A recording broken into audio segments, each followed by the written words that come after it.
Hello friends. So today we are going to discuss about the structure and function of the vertebral column. Okay friends. So आइए start करते हैं. सबसे पहले देखेंगे structure. So the vertebral column resembles a curved road. Means जो vertebral column होती है उसको हम एक कर्व रोड की तरह रिजेंबल करते हैं. मीन्स ये देख रहे हो आप. सो एक कर्व्ड रोड की तरह हम इसको रिजेंबल करते हैं वर्टिब्रल कॉलम को. ओके फ्रेंड्स, अब देखते हैं. Composed of 33 vertebra and 23 intervertebral disc. इसके अंदर 33 वर्टिब्री होती हैं और 23 इंटरवर्टिब्रल डिस्क. इंटरवर्टिब्रल डिस्क क्या होता है फ्रेंड्स? जो हमारी वर्टिब्रा होती है उसके बीच में एक फाइब्रोकार्टिलेजिनियस की डिस्क होती है जिसको हम कहते हैं इंटरवर्टिब्रल डिस्क. ओके, आगे देखते हैं. The vertebral column is divided into 5 region. अब जो वर्टिब्रल कॉलम होती है बेसिकली उनके अंदर 5 रीजन होते हैं. आइए मैं आपको दिखाता हूँ डायग्राम में कौन कौन से 5 रीजन होते हैं. तो सबसे पहला जो होता है वो होता है सर्वाइकल रीजन. ठीक. दूसरा जो होता है वो होता है हमारा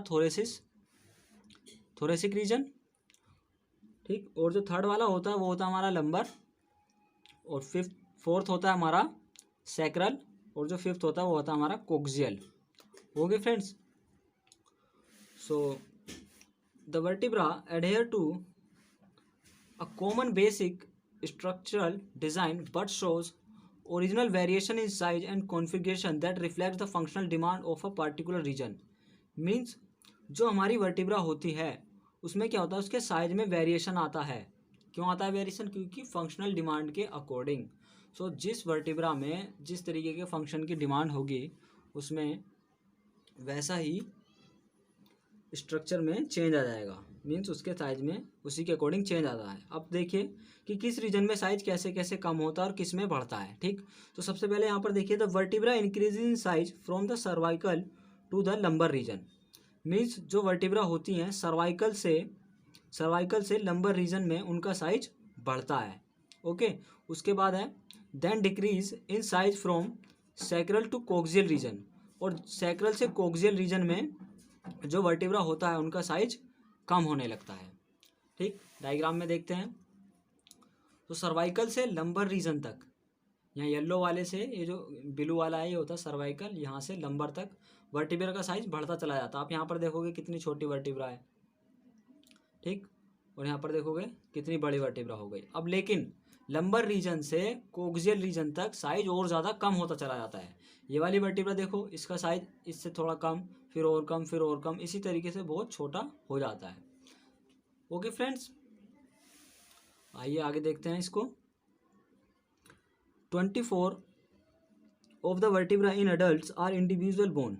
मीन्स जो 24 वर्टिब्रे होती हैं अडल्ट में वो एक इंडिविजुअल बोन होती हैं. जो थोरेसिक्स में है, आपकी सर्वाइकल में है, लंबर में है.